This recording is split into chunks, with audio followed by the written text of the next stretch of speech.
So Josh, thank you very much, first of all, for your time You're today. welcome. Yeah. You're currently on tour, but most of your life has actually been on the go, moving from America to this other side of the pond. How has this influenced your style of music? How has it influenced my style of music? Well, I think when you move around, and even when I started touring, I was exposed to more music than just being put in one place, you know, or being. So right when, you know, just hearing different music in different clubs and playing with different people opened my eyes and my ears up. So yeah, I'm always open to new sounds. You also like to write in different languages, like in the album El Turista. Do you prefer singing in Spanish? Do I prefer it? Yeah. It was kind of an experiment. I like it. The Spanish didn't like it. They liked it everywhere else. They liked it in Sweden a lot, but yeah, it's fun. And I enjoyed writing songs in a different language and trying to, you know, use different rhymes and make it work. So, yeah. Would you like to experiment with other languages as well? Well, Portuguese. I think that's probably my favorite language besides English. It's the way it sings. It sings. You know, I'm a big fan of Brazilian music. Moving from different places and working at an international level, it all must be really challenging. Tell us about your songwriting. Do you have a set method, or are you mostly inspired by the moment? No, I don't really have. I suppose 8 years ago I had my first child, and that kind of made me not finish ideas that I had. You know, if I got an idea, I would just get it down, and then I'd have to find a time to work on it. So it's probably the only time I've had a routine as far as songwriting goes. You know, I had to do that, or I could never get anything finished. But most of the time, I just wait for them to come to me. Yeah. So it's in a moment, basically. What's that? It's a lot about the moment. Yeah, exactly. Yeah, yeah. And you know, I have. For every song I get finished, there's probably 3 or 4 ideas that never get finished. So.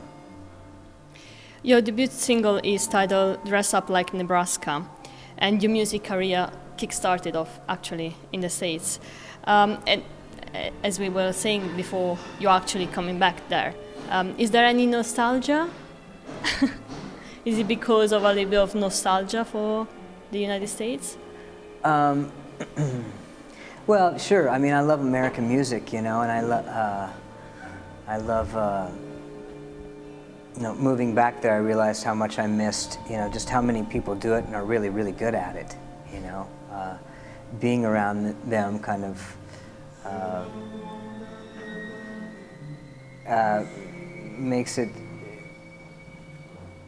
it challenges you to become better. You know. You're at the top of you got to be at the top of your game, you know. I think I was in Spain for a long time, and it was easy just to kind of be lazy and do what you do, but I didn't really have a lot of people around me that were doing music all the time and giving me that influence of, hey, check out this song I just wrote, and it being really good, and go, hey, I want to write a really great song as well, you know. So yes, there is a bit of nostalgia. Returning home in a certain way? Returning home. Yes, exactly, and it's nice to be around old friends and family and remember different parts of my life. You know, as the seasons change, remembering what autumn was like in Tennessee, you know, and things like that. So sure. That's great. You once said, "Every time I've made a record, I try to make it different from the last one." What kind of genres do you enjoy the most to experiment with? Well, like I said before, I like bossa nova a lot.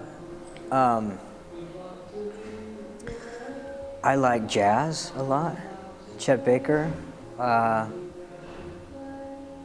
And I like folky stuff, you know. I kind of dip my toes in a few different ponds, I guess. But it's always my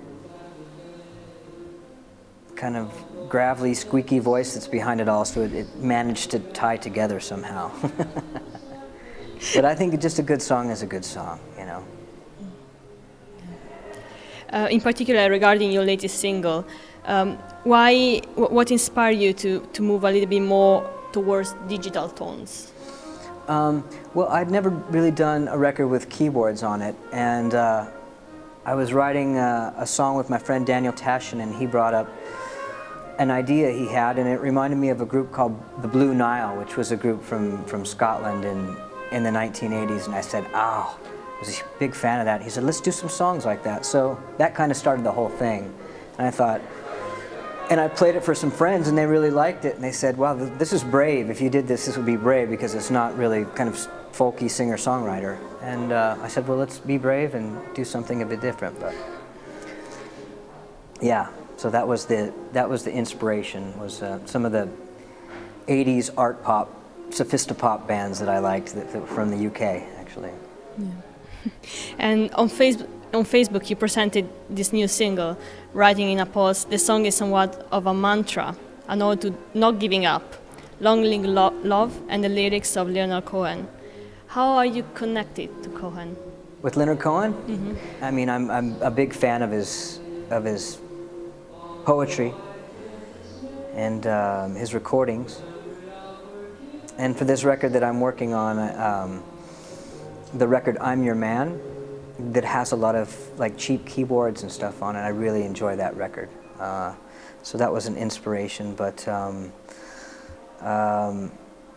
I did this music, like this song, probably about a year before he died. So all these things happened, and I read a book called I'm Your Man, I believe, by Sylvie Simmons. It's a biography that she did on him, and that was an inspiration for the song. In general now, who you're inspired mostly by?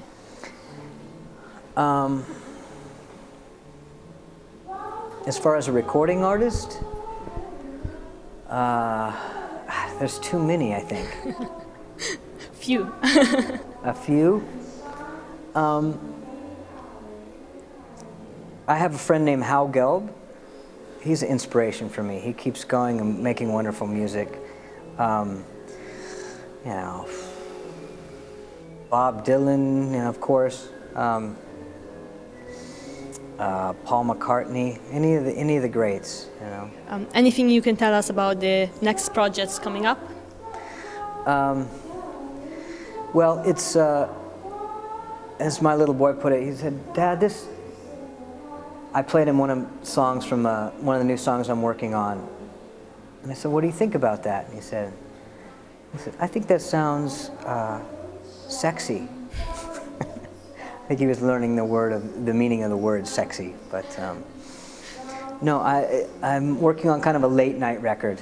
You know, it's kind of an after party record. Yeah. That's great. Thank you very much. Thank you.